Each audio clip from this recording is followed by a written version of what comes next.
So welcome to The Real Build. I'm your host, Bill Ryman, your broker builder. And today I got a special guest coming all the way from Colorado Springs, Colorado. Over the past several years, him and his team have helped thousands of home improvement contractors earn the respect and dignity equal to the value that they bring to their clients. That's what I'm excited to have him on. He understands you and the challenges you face because you are contractors.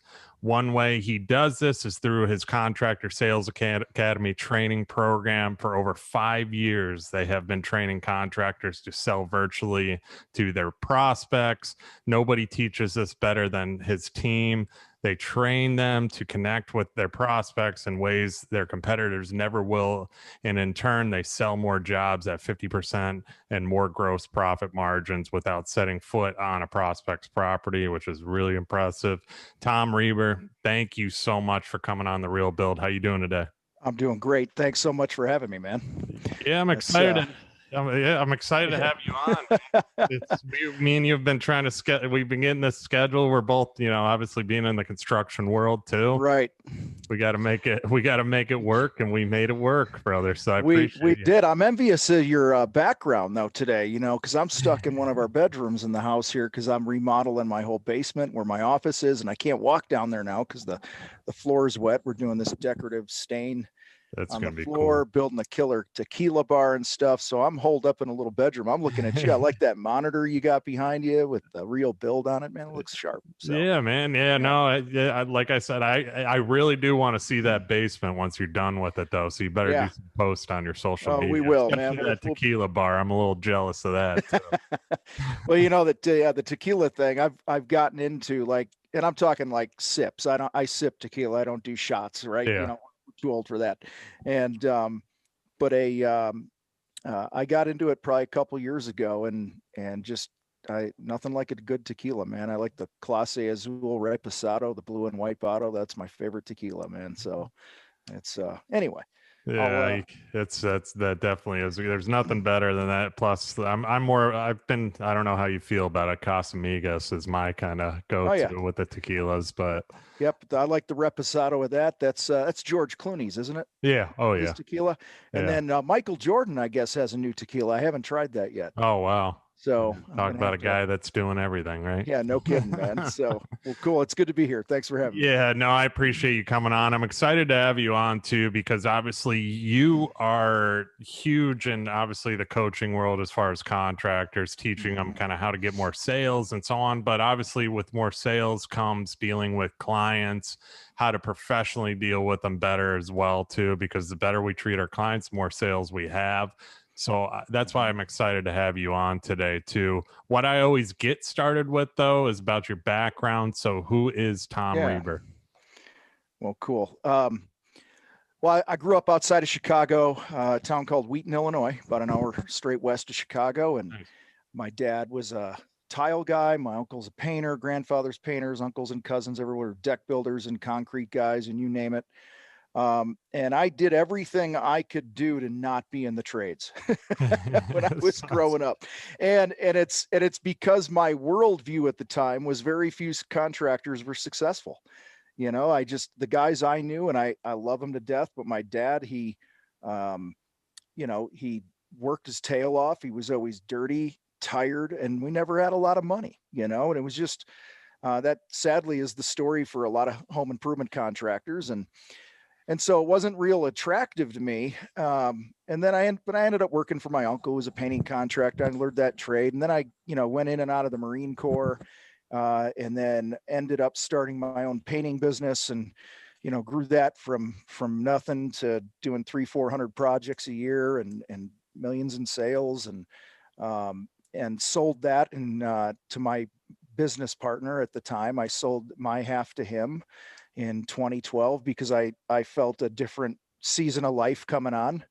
And it started because somebody tapped me on the shoulder and said, "Hey, will you speak at this event?" And I spoke and people liked it. And somebody else asked me to speak at another event. And then somebody asked me to do some coaching. And then that turned into workshops. And I just felt, since I'm 51, since I was a little dude running around, I always felt like I had something special to offer the world. And and impact is kind of my big word. Like, I just want to have a bigger impact. And so I started the Contractor Fight, and over the years we've done, thousands of pieces of content and videos and podcasts, and we've helped multiple thousands of contractors literally around the world. Our whole mission here is to bring respect and dignity back to the trades. And, so with that community, we do that. I'm proud to say we actually put out more free coaching content than anyone in our space on the planet. Nice. If you want to move faster, you pay, right? I mean, that's just kind of how it works, but the stuff's out there, it's free. And this, I try to approach things, my team and I, with a no BS approach. We kind of hit you with a 2x4 between the eyes to interrupt the pattern of your crap between your ears. Cause that's really what the Contractor Fight is about, is fighting that 6-inch, turf battle between your ears, and so anyway, long story short, we've got so many people we're helping. I have a great team, great support. About a year and a half ago, I got tapped on the shoulder and I got hired as a host to host a new HGTV show that's coming out in the fall of 2021. So, I live in Colorado Springs with my fiance and our kids, and life's good, man. I have so much to be thankful for. Awesome. Yeah, I mean, that's awesome. First, I mean, shout out to you. I'm fellow Illinois, Chicago. Outside, I was St. Charles, where I was born, and then lived in Naperville, and so I'm very familiar with Wheaton too. Well, I my painting business was located in Naperville. Oh, nice. And then I coached high school football at St. Charles East. Oh, wow. Yeah, for several years. So yeah, I was a high school football coach for about 17 years while I was running my painting business and stuff. And so I, like, 1:30, 2:00 every day I was done. Yeah. And I had a great team that would cover my tail. So it was shout out to those Chicago. There you go, man. All right. Well, that's cool. I didn't know that about you. Good stuff. I mean, one thing too, like you said, that I can relate to a lot, and I've said this in past episodes, is I grew up in the business. I'm similar to you. Growing up in construction, my dad was in concrete, built a concrete company in Illinois, from nothing in DuPage County. And then after that, he started doing custom homes. And from there, ended up moving down to Florida, where we're at now. But I grew up in it. I worked in it. So I always say too, just like yourself, love-hate thing. I hated it when I was a kid. I love it now, obviously seeing houses take shape, doing stuff like this. And it's just, I enjoy it. I enjoy helping people. I enjoy taking care of the clients and so on. And that's kind of what you're doing. You're teaching a lot of people too, but you're doing more of a digital approach to it as well. So kind of explain, you talked about how you got into coaching. Let's go into that a little bit more. Like, why coaching? What's your approach with coaching that's working? What are you seeing? Yeah. We all of us, no matter what you do, you don't know what you don't know. Yeah. And the fastest way to succeed is to have a mentor or a coach or somebody that you can learn from, who's, even if it's half a lap ahead of you, there's always something that you can learn. And I found great value in coaching, for myself through the years, with multiple businesses that I've owned. I've, obviously in the athletic world, coaching is important. And so I just saw the need, we just saw this need of, sadly, most home improvement contractors, we've done many polls and things like that. And I know there's certainly the exceptions, but the average home improvement contractor makes 50, 60, 70 grand a year. His debt, is rising. His quality of life isn't improving. He's on this hamster wheel. He's running around, being a slave to the business. And then at the end of his career, he has very little to show for it. I mean, that's the typical story. And so I'm like, it's funny, as much as I try to get away from the trades, I have so much respect for it, because I did get away from it. When I actually started coaching, I was coaching a publishing company and a chiropractor and a gym owner and all this other stuff. And dude, what I realized is the blessing that we have in the trades to really move the money needle really quick because of our job sizes, right? Like you get a 5 or 6, 7, 8, 10% shift in your gross profit on every project. That's tens of thousands of dollars that goes right into your pocket. Well, for a personal trainer to have a money swing like that, I mean, think about how much he's got to do, in order to have that money swing and have these big, huge gains. So I'm just, and then as I just worked with more people and looked at my own journey and my family and everyone working their tails, some of the greatest people in the world are working in the trades. They're honorable men and women that just don't know what they don't know. They're a master at their craft, but they struggle with the business side. And so we tackle everything from the mindset first.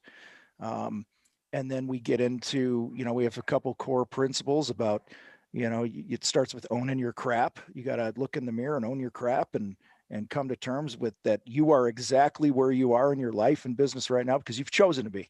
And if you can't do that, then you're a victim, and victims don't win. Victims stay where they are. And so we get through that. Then we get into what we call the get oxygen phase, where it's about make sure you're getting paid and your family's supported first. And listen, everything that we teach, I've lived and screwed up. Okay. Like I've been on the top financially and I've been bankrupt. Like I've been everywhere. And I'll tell you, it's a lot better to have money than not to have money.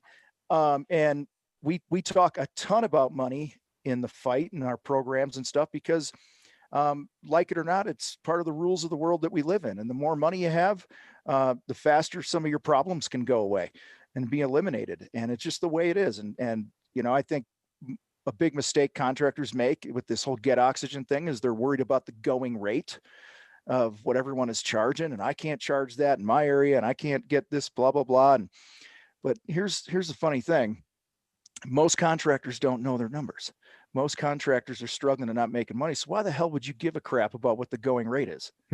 Yeah. I mean, where you're it's like, I want to go get in shape and I'm going to hire a fat guy that doesn't work out, to teach me. And it makes no sense. So that's, we talk a lot about money and about your value, that you need to charge prices for your work that are, what's the word, equivalent to the value that you bring people. And sadly, there's a guy in our neighborhood right now.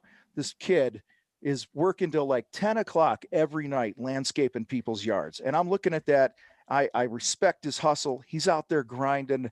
But I was that guy a long time ago. And I know I was in that position because I just wasn't charging enough because I didn't think I was worth it. And so we spent a ton of time really getting people dialed in on their value and their worth.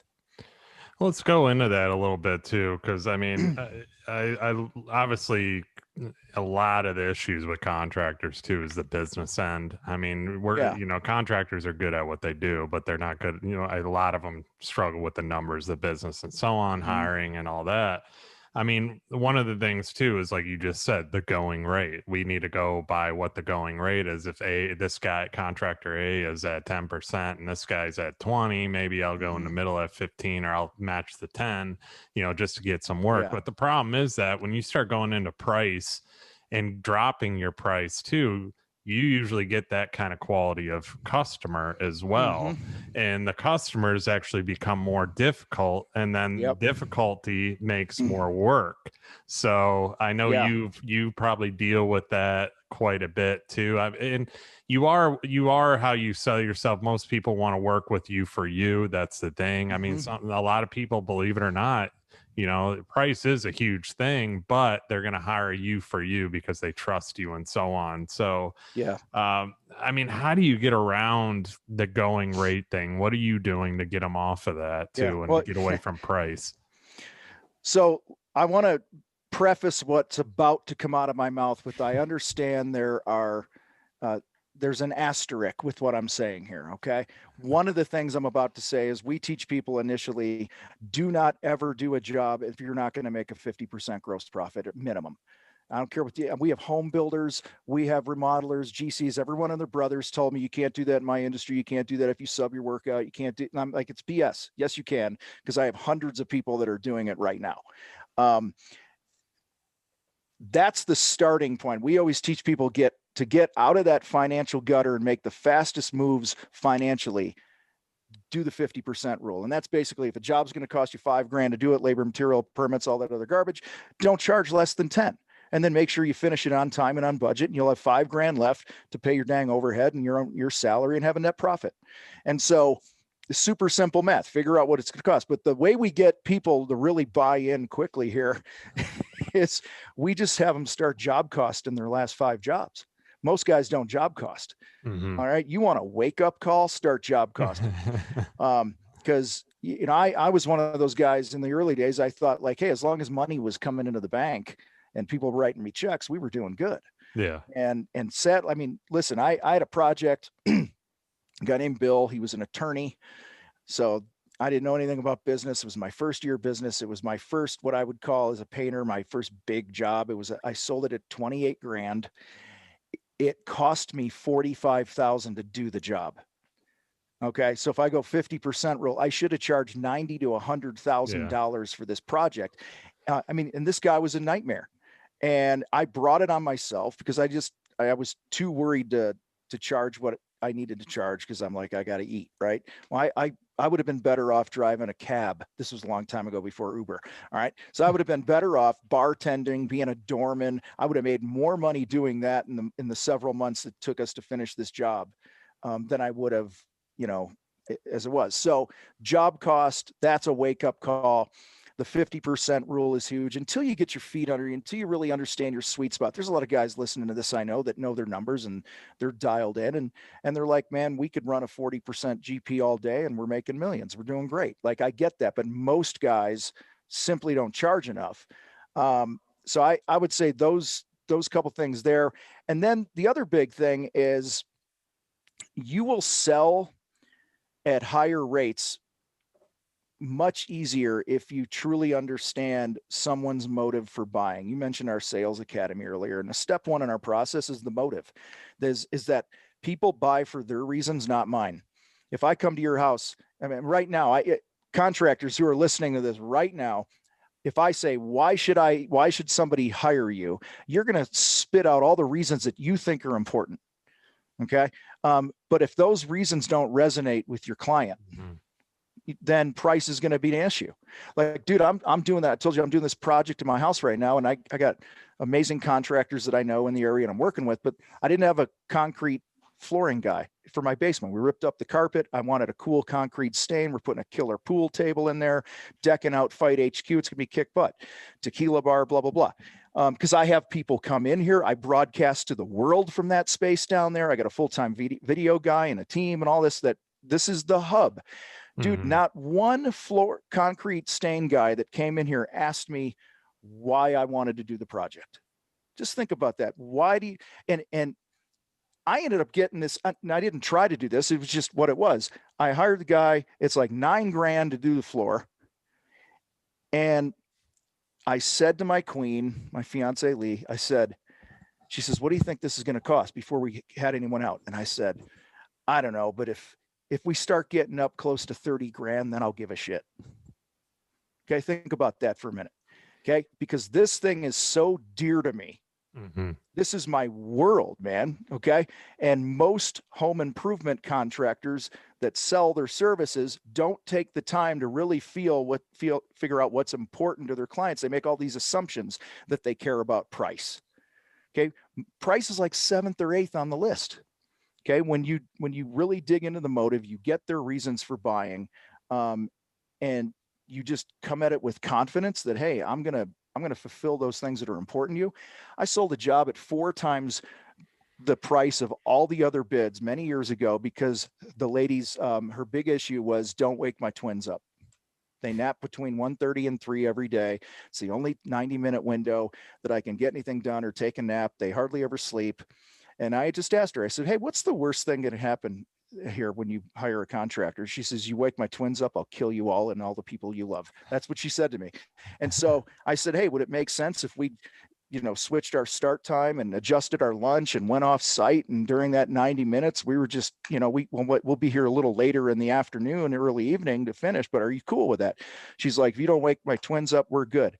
I said, she's like, get me on the schedule. I said, I haven't even told you what it costs. She goes, I don't care. You're the only one I trust to not wake my kids up. Wow. That was her motive. And I have hundreds of stories like that. So, man, money's easy. Money is easy to make. You just got to believe it. You know, you got to be bold enough to take those steps, and no mind reading. That's another big thing on the money thing. I mean, I'm going to ask you a question right now. Don't answer it. Okay. I'm just going to go, what's a lot of money? You had a number pop in your head. I had a number pop in my head. Okay. I can't base my business on this opinion that we both have. You know, a lot to you may or may not be a lot to me. So with my floor, I'm like, God, $9,000, that's it. You know, Yeah. where I was thinking 25 or 30, and that still wasn't a lot to me, but I was like, okay. I would have paid pretty much any amount of money to get what I wanted here. Yeah. So I don't know. I'm rambling on this, but it's huge because I just see it's a big mistake that guys make is we get in our own way. That is big time what you just said. I mean, it is huge. It's one of the most important things because every builder, every contractor does get in their own way, because one of the problems too is, and what I got from that also is people, and well, it's people in life in general. People always assume. They always assume ahead, and they always kind of assume the worst is going to happen before it actually happens too. Yeah. You know, I had somebody working for me. I always had to tell them, don't overthink it. Don't overthink it. Mm-hmm. You never know what the response is actually going to be until you get the response. Right. You know, so that's well, and what do they say? The numbers don't lie. Math is math. It costs what it costs. Like right now, man, you're probably hearing this from guys like, oh, you know, I can't sell work because lumber prices and material prices. That is not your problem as a contractor. That's the customer's problem. Mm-hmm. It's like, it is what it is. This is what it costs. Mm-hmm. So you either want to do it or you don't. It's not my job to find your money. Okay. It's your job to find your money. And if you want to wait, roll the dice that prices are going to go down in a year on materials, great. But what I'm finding is most consumers, they just want what they want and they're buying it. They're paying for it. If you really connect in that motive step, they really feel heard. They feel understood. They feel like, I mean, I could give you story after story of the guys that we had come in here to talk about this floor, and I wasn't shopping prices. It had nothing to do with price. It was a trust issue. I wanted somebody who was going to understand me, but everybody came in here. They were chicken to talk about money. They didn't ask any questions about what was important to me. They made all these assumptions. And I'm like, man, you know, I'm just not even, you've lost my trust. I think another thing that'll help, and I want to give a plug to my buddy, Marcus Sheridan. I don't know if you know Marcus. He wrote a book called They Ask You Answer, and we've done a lot of work together through the years and stuff. Marcus is all into the inbound marketing, content marketing, blogging. You know, what we're doing now is inbound marketing, right? Like it's creating content.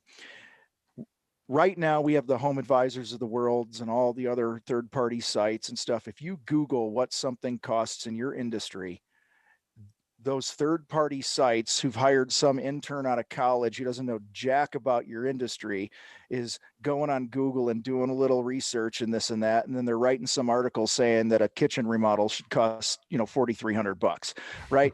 And so another thing that will help you sell at higher prices is if you really position you and your business as the experts.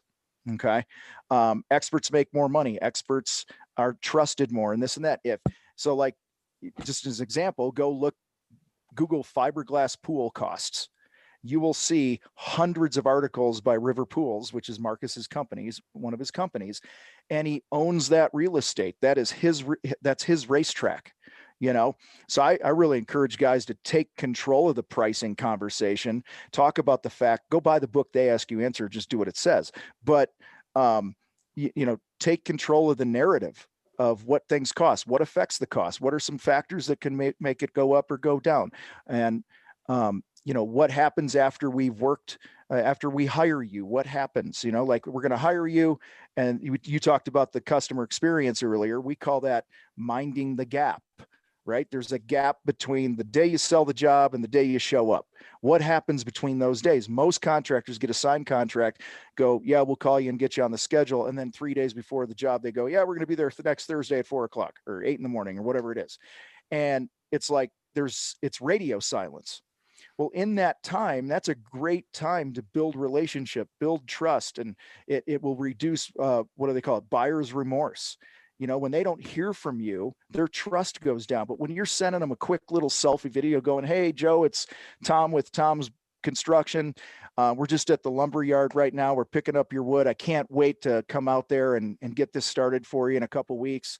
There's a lot happening behind the scenes here. It could be that simple, where you just keep people in the loop. You're nurturing them along, because human beings. See, I'm getting fired up now because this is the stuff I teach No, this this is stuff in great. Yeah, some of our this is great. workshops. But one of the greatest fears that all human beings have is the fear of an unclear future. Okay. And that creates the need for clarity. So if you're not minding the gap with clarity of what's going to happen, you're offering a crappy experience. All right. That's just one example. So I don't even remember what prompted all that, but I'm just no, running that was great, because you do make a good point too. I mean, one of the things you said there too is take control of the narrative, and I'm big on that too, where I say set the expectation up front, because not a lot of people do that. And you have to do it in the building business, especially as a custom home builder, because there's so many, especially nowadays with all the price increases and so on as well too. And I have to deal with the subcontractors letting me know, okay, when are you going to have an increase? You need to let me know. You can't just hit me with another invoice that's higher a month later because the spray or insulation went up. I just had that happen recently. Yep. So it's setting the expectation is so important, and then also the communication factor too. So a lot of what you're saying is listening, and that's a problem with a lot of people in general, is listening to the client, actually hearing what they want and what their wants and needs are without giving their opinion, and just plain listen to people. That's going to go a long way as well. But I love what you said as far as like kind of that gap between the contract and the building period, because I mean, where I'm at here in Southwest Florida, there's a big gap. I mean, I got 8 weeks. I got to get truss drawings, and that's taken 8 weeks now from contract. And then I get truss drawings, then it goes back to our structural engineer. The engineer gets it. That takes a little time.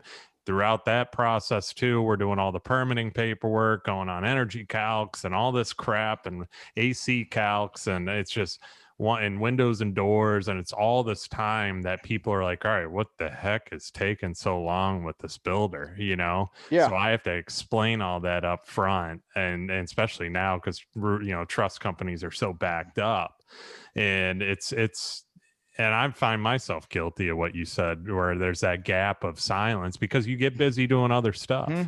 As contractors, you get sidetracked. Well, what happens when there's silence? When there's silence between you and a customer in that gap, they start filling that gap with their own story. And that's, and we all drop the ball on this. Nobody's perfect at this, but this is where I go back to content. You could have a whole content library of things, and you could set up autoresponders or drip campaigns and whatever it is, and just go, hey, you hired us. Now what's next? Right. And then here's a couple links to blah, blah, blah, how to get your home ready for this. Or, hey, you've gone silent on us for a couple weeks. Did you take our money and run? What's happening? Right. And then maybe that's a link to a video where it's like, hey, here we are at ABC Homes, and this one of the questions we get is like, why does it take so long for this, that, and the other thing? What happens after we do this? Hey, we take the project, we assign it to this person, and they assign it to a foreman, and blah, blah, blah. And then we order this, and these are the things that are happening.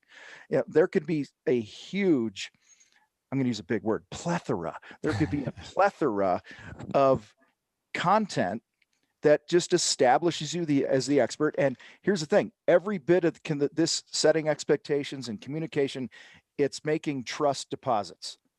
Okay. So then at the end of the job, believe it or not, they're not as fussy. They're not nitpicking things. They're not going to be a pain in the butt when you send them a bill and it's time to collect money. So many contractors struggle collecting money and have all these problems with people because they don't have set these expectations. They don't have conversations. I have a remodeler buddy. He sold his business. He did a little over $2 million a year at a 52% gross profit using all subcontractors, and sold his business and did really well. And he would set expectations where he would say, So, hey guys, this is the project you want to do. It's 600 grand or whatever. And they're like, yeah. And he's like, okay, because here's the deal. And he would have, this was in writing. He had them initial it, he had them sign it. Okay. So it was like an event. He says, I want to be very clear. The minute I walk out of here, if you make one change, it's going to cost you an arm and a leg, and you're going to be mad at me. You're going to yell at me. You're going to be ticked off. You're not going to want to pay it because I'm going to charge you way more than I need to, because once this ball starts moving and we have all these subs and all these things in place and our efficiencies are mapped out and we got our schedule going and blah, blah, blah.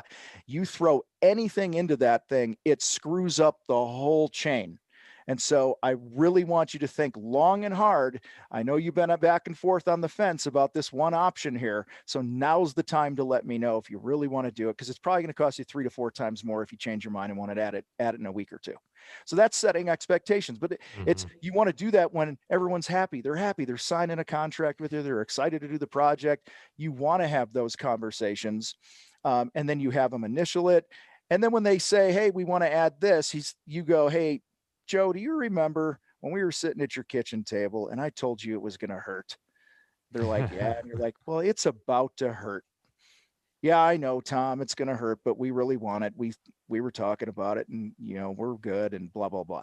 So many of the problems a contractor has are friendly fire, man. They're just self-imposed because our heads are jacked up because we're chicken to talk about these things up front with people. We think we're going to lose the job. I'd rather lose the job than get my tail toasted on a project, right? And lose a bunch of money, because I've done that too. Yeah. And then have people mad at you, and I got all the stress. I mean, dude, I had an unhappy client call me at 7 a.m. on a Christmas morning one year, right? I mean, because I didn't take charge, I didn't set expectations. It's simple. Yeah. Well, one thing you said there too, I mean, and that's one fear that contractors, I think, it's the personal thing too. It's the friendship. They want to play friend rather than play business person, builder. You're building them a house too. They're afraid somebody's going to get mad at me if I do say what needs to be said. And then some of them probably take a loss because they're afraid to deal with that. Okay, what if I have to charge extra for this or put a fee on top of this or whatever? Yeah. So it's hard. They're just afraid of losing that good relationship. They're afraid of having an issue or coming across an issue too. And that goes back to what we were just talking about, the setting expectations too. I do it all the time. I'm training a girl now. I do it all the time, even in the selection phase. Get the price. Make sure that person, that salesman at your supplier is stating what exactly that, especially with tile, stuff like that, because they want to sell the highest end stuff because they're making a commission. They're not going to give you the price until you get that price sheet later on, unless you bring it up in front of the client so the client knows how much they're going to pay. Because if you surprise the client with a high end price or of something that they weren't expecting, they're going to get pissed off. And guess what? You're going to waste more time going back because they're going to want to reselect. So get it done the first time. A big thing that you touched on with that is when we're transparent about our pricing in our conversations on the content of our website. Like, the worst thing you can do on your website is, hey, what's blah, blah, blah cost? And then they Google that, they land on your website and it says, contact our office because every project's different and we'll have a conversation. Okay. You just made my life harder. Okay. And so the more transparent we are, the more people will trust us because we have nothing to hide. This is just what it costs. You don't have to do it. It's totally cool. You don't have to paint your house. I don't care. You don't have to hire me. That's great. I hope you do, but this is what it costs. There's a lot of salespeople have a bad rap because they hide behind email. They don't have tough conversations. They're afraid to lose the deal. It's funny. One of the things that a lot of our sales academy people will say is, we'll have a conversation. We're on the telephone. We teach people how to pre-qualify on steroids, basically. And I'll be like, hey, Bill, listen, so based on what you told me here, I got 1 of 2 ways I can approach your project here, but you should probably sit down because the first way is probably going to blow your face off. Like, be you, have some fun, like, be confident in this, and I'm like, hey, we could come in and we could rip out that wall and we can open the ceiling up and we could blah, blah, blah, and remodel this kitchen. And this will be the type of kitchen that will be in a magazine. People will find this on Pinterest and they'll put it on their little idea board because it's going to be so amazing. But we're looking at $200 to $275,000 for that. Or on the other end, we could come in and not blow this up and do this and still give you a kick-ass blah, blah, blah for, 100 and a quarter to 150. Which conversation would you like to have? That's the magic budget question right there that we teach. I just gave your people. Guys, try that. Next time it's called bracketing.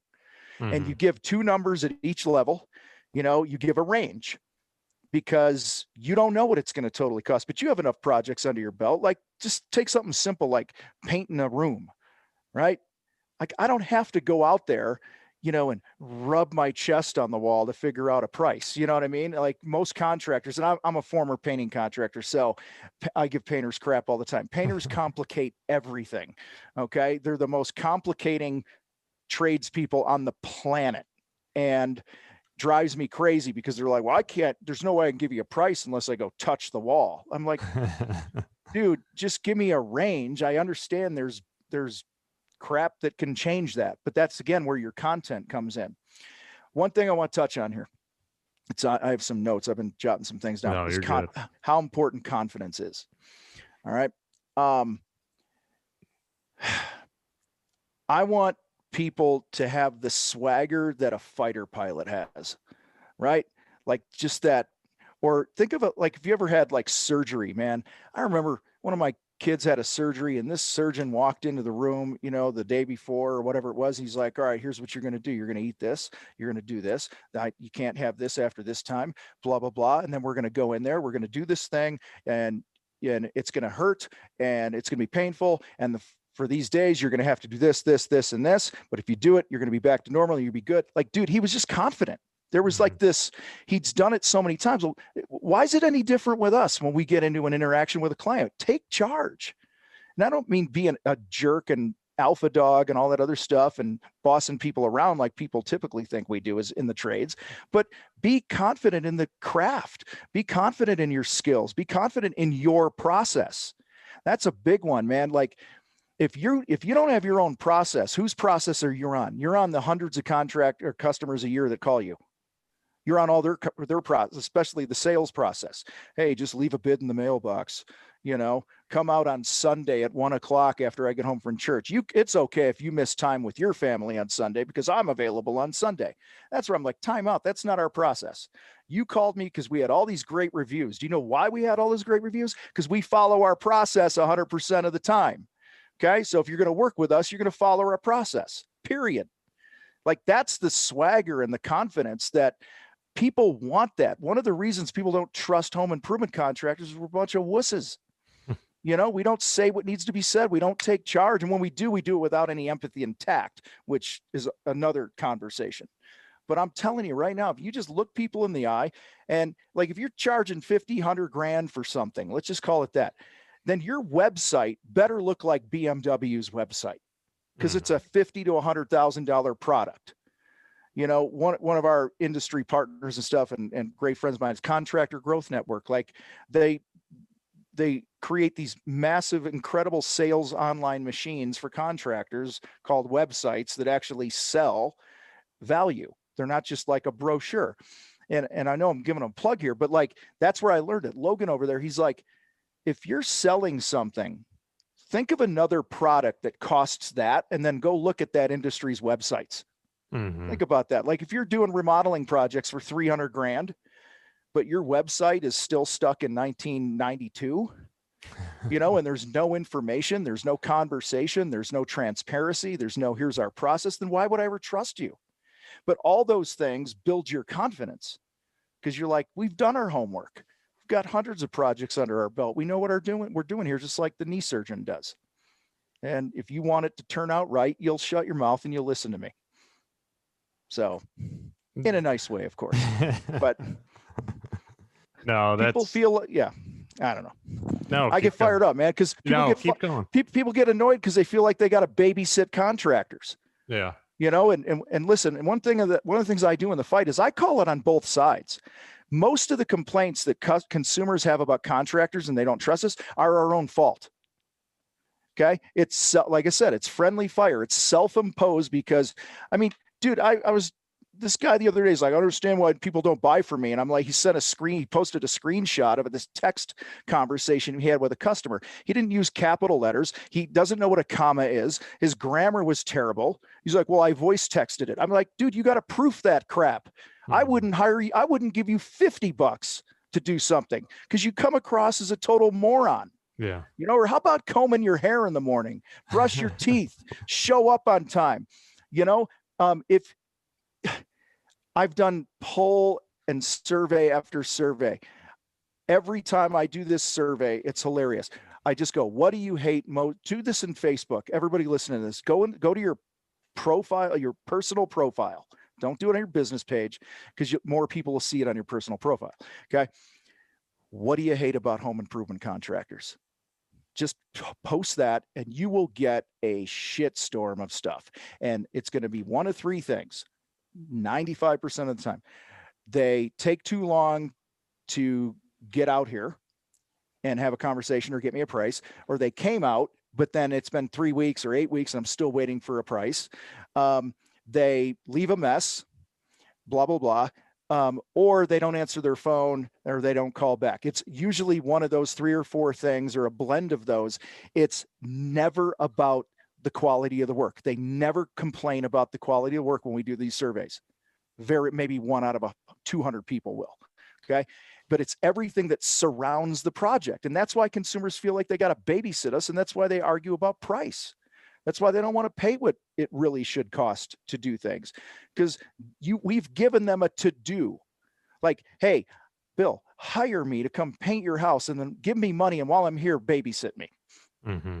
Okay. Make sure I'm going to clean up. Okay. Make sure I'm going to communicate. Make sure I don't, fondle the dog or whatever. And that's what just ticks me off is contractors got to own their crap. You got to own your crap, get out of your own way. Right? Do that and you're light years ahead of everybody else. But I call it both sides, man. There's some consumers that are total jerks and there's some contractors that are, I actually think more consumers are jerks than contractors are jerks, to be honest with you. But we're not helping our case because we don't take care of this low hanging fruit in the experience and confidence and sales and whatever.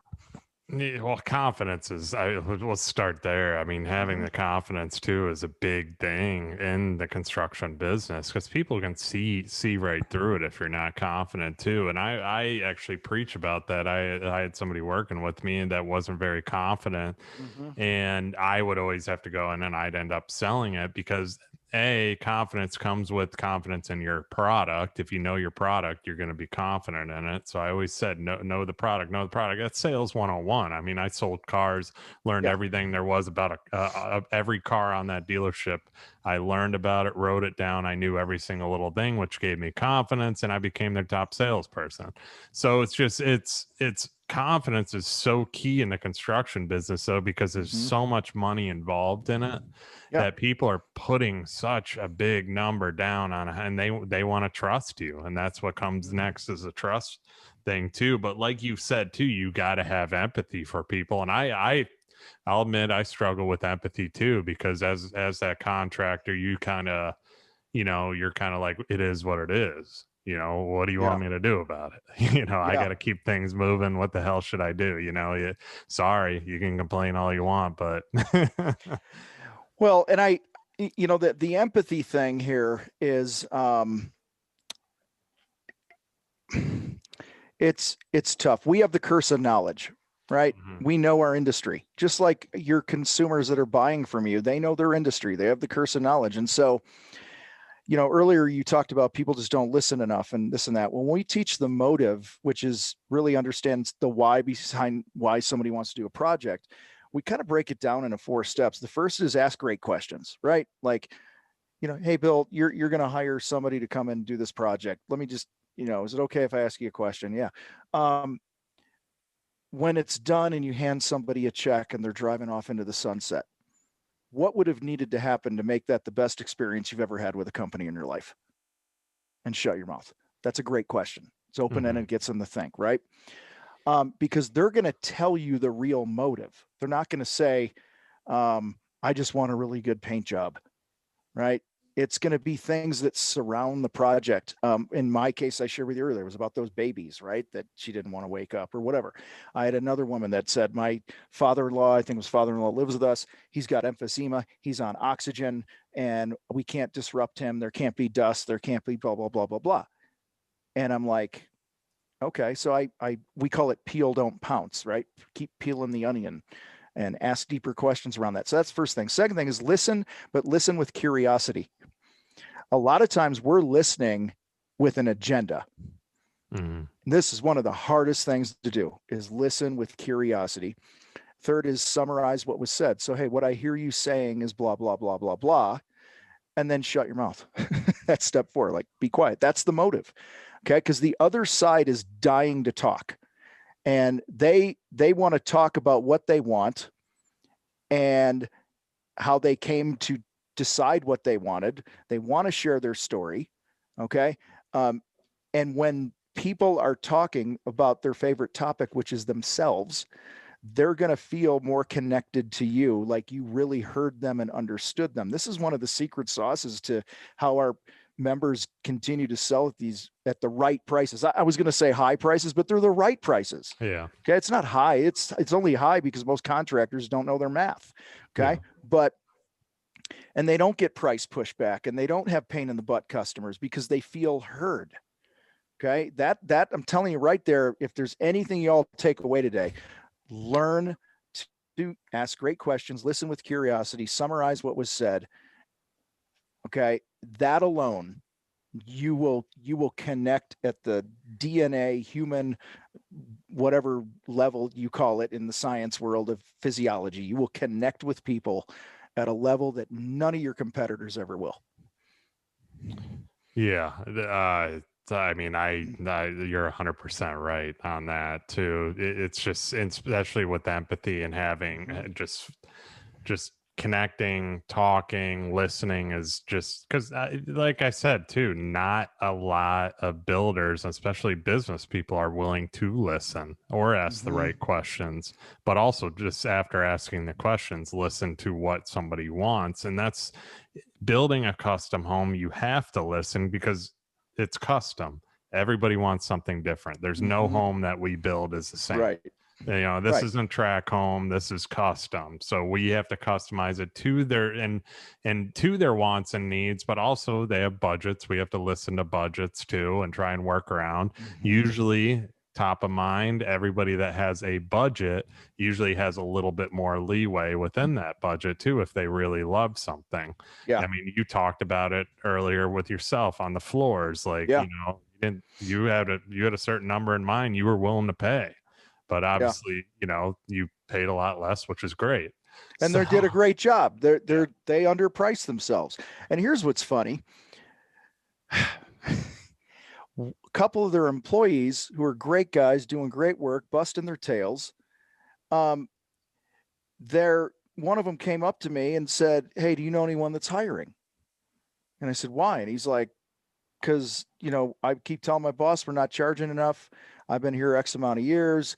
Okay, listen, I don't know the guy. He's doing a good job here. All right. So I'm not picking his side. I'm just giving an example, but it's so hard in the trades to find skilled workers, right? Yeah. And we got to do a lot to keep them when we have them, which means make sure that money box is checked for them, that you're paying you're paying over your average in your area. Pay over that, but they want big boy money. They got to do big boy work, right? Yeah.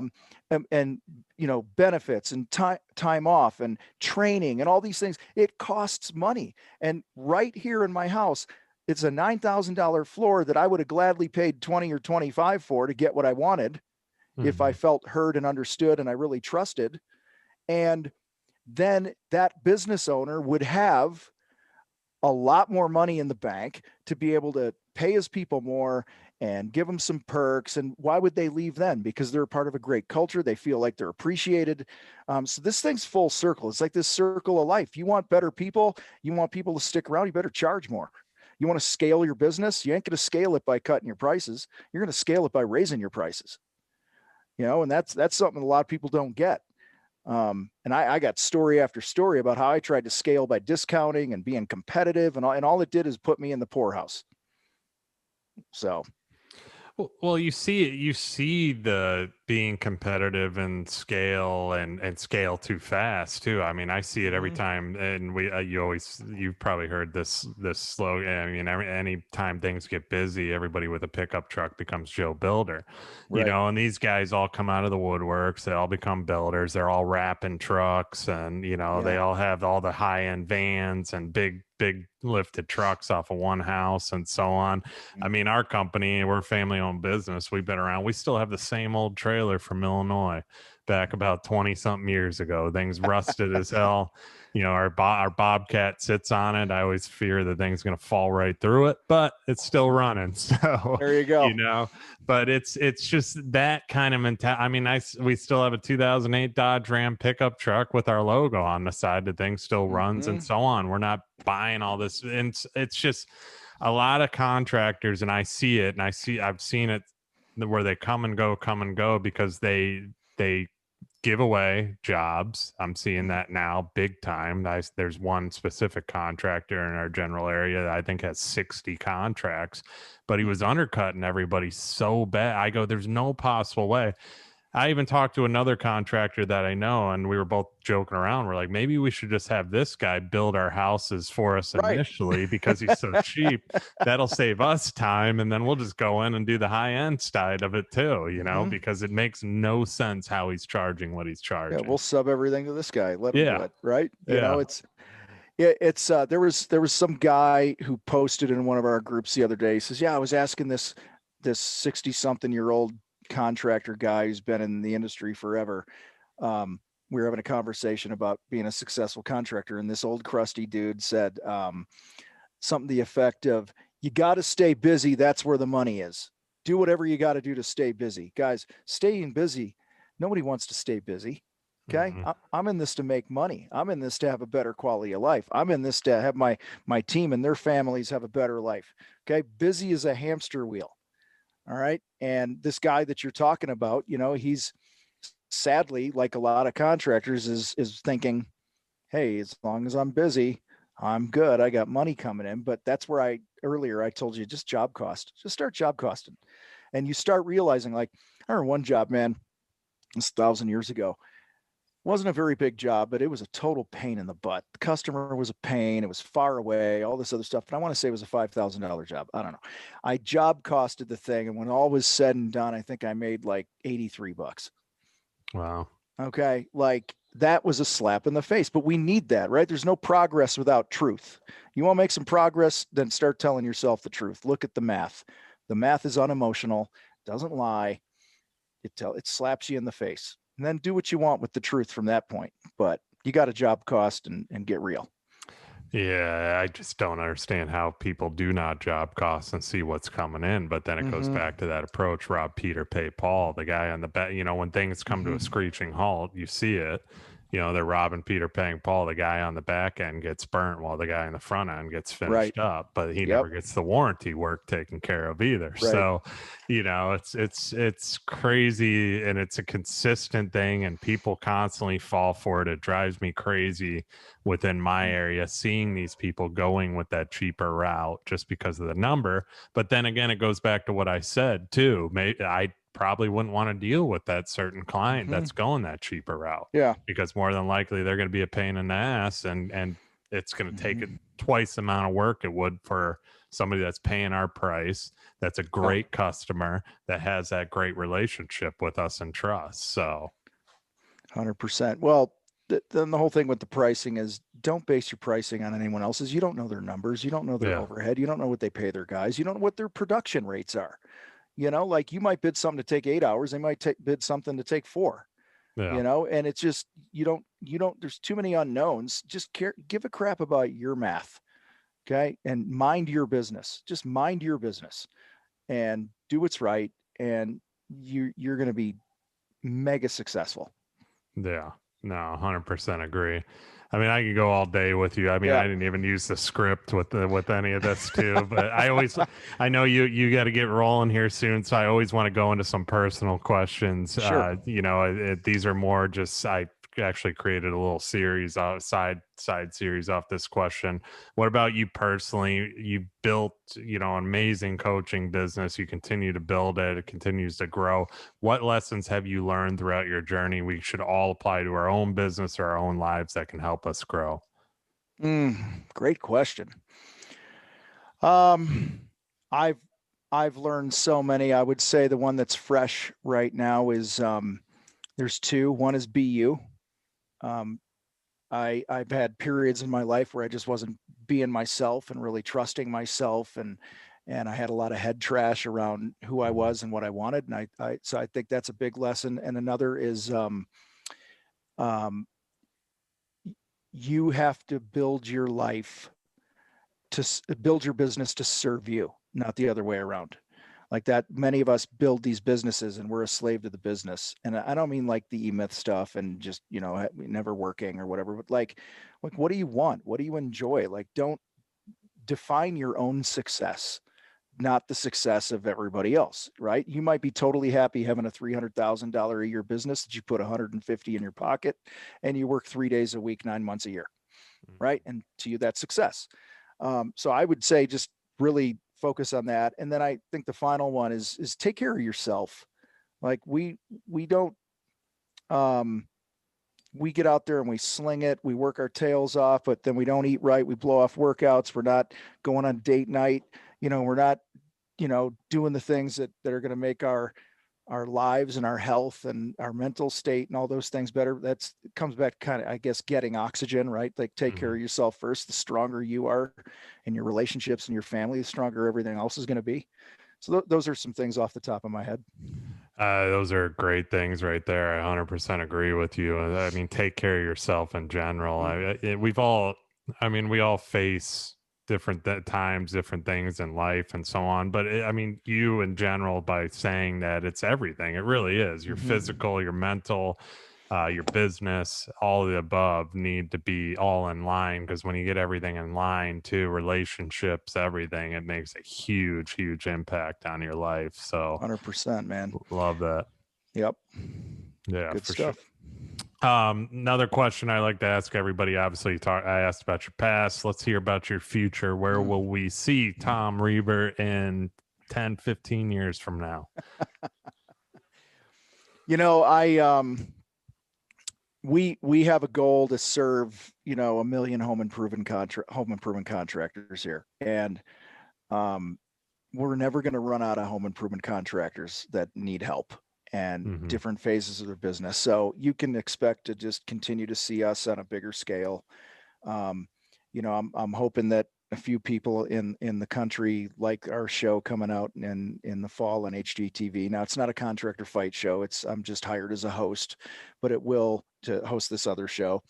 And one of the reasons I did it is to bring more eyeballs onto what we're doing and how we're trying to bring respect back to the trades. And in turn, obviously that would build our brand. And so we're looking to, I guess if you could compare it, it'd be like building that worldwide movement like Tony Robbins has and things like that, where we're changing lives like crazy. And that's where we're going in the next 10 to 15 years, man. It's going to keep hitting it hard, not get complacent. There's a lot of work to do. A lot of goals, a lot of dreams. I'm at a point now where it's about impact, man. I want to leave a big dent in this place. And I got an amazing team of coaches and support people and this and that are in it for the right reasons. So we're taking it over, man. That's awesome, brother. I have no doubt after just talking to you for this brief time too, you're going to definitely crush it too. I can tell you're definitely changing lives for sure.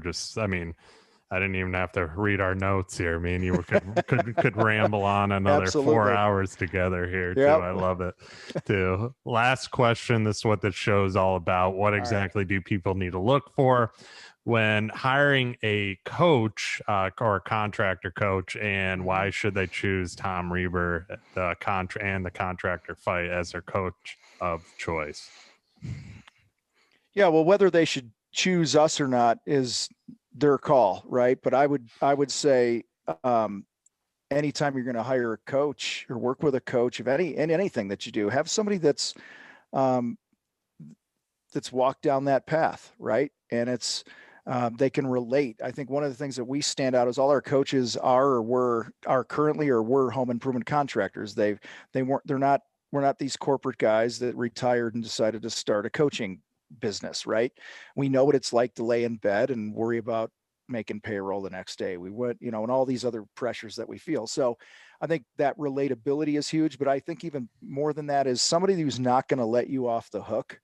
We have a Mhm. very hard in your face approach. Doesn't mean I don't love you. Doesn't mean we don't love you. In fact, we passionately love the people we work with. We truly do. We're changing marriages and mending relationships and I get notes all the time about how we've helped people out of depression and bankruptcy, and we save their marriage and stuff. And it always comes back to, we appreciate your very straightforward, you know, 2x4 between the eyes approach. And Mhm. that's by design, Bill, because you go online, you listen to podcasts, you watch videos, you read books, and everything's, I use this word very lightly, but everything's like professional and everyone's like trying to like put this thing out there. And I look at it and I go, how do I interrupt the pattern? Because to me, it all sounds like Charlie Brown's teacher, wah, wah, wah, wah, wah. And, so you jump on one of our fight videos on Contractor Fight TV on YouTube or something, and right out of the gate, I'm screaming at you. And I'm screaming at you because I want to get your attention, right? If I don't get your attention, I can't help you. Yeah. And so I think, everything we do is about helping people not steal from their families anymore, money, memories, years, all that stuff. So, I guess one other big differentiator is math, marketing's marketing, and all those things. But we put such an emphasis on the mental game that I think that's one of the things that makes us better than anybody else who does what we do. Awesome, brother. Yeah, I mean, this has been. I can definitely pick up the Marine in you too. That's for sure throughout this conversation. So I appreciate your service as well. Oh, thank you. But no, this has been awesome. I mean, the brief time we had, like I said, we could have rolled on for another 4 hours and Yeah. talked everybody's ears off. But where can people find you and connect with you to hear more? Yeah. Anywhere online, just type in the Contractor Fight and you'll run into us. We're on YouTube and all the social places, thecontractorfight.com. And, we got a lot of great resources. You don't ever have to spend a dime with us. And you can learn a lot and implement a lot. And like I said at the top, that's one of the things we're really proud of, is we wanted to create something where everybody could get help. Mhm. And I think we're doing a pretty good job of that. So. I think so too. I mean, just like I said, this brief time. Also, though, I mean, I look forward to seeing that tequila bar. So, Absolutely, man. Believe me, we'll be posting it, and shoot, we might have to fly you out to Colorado and have a sip or two and play a game of pool down here. So yeah, that's you let me know when that thing's ready. I'm looking forward to it. But Tom, this has been sounds good. awesome, brother. I appreciate you coming on the Real Build. So thank you for your time today, and everybody that's listening. Obviously, I don't advertise. I don't ask for anything. This is all for free for your value. All I ask for is a 5-star review and a nice comment saying how awesome the show is. So I appreciate you all that's listening, and I will see you on the next one.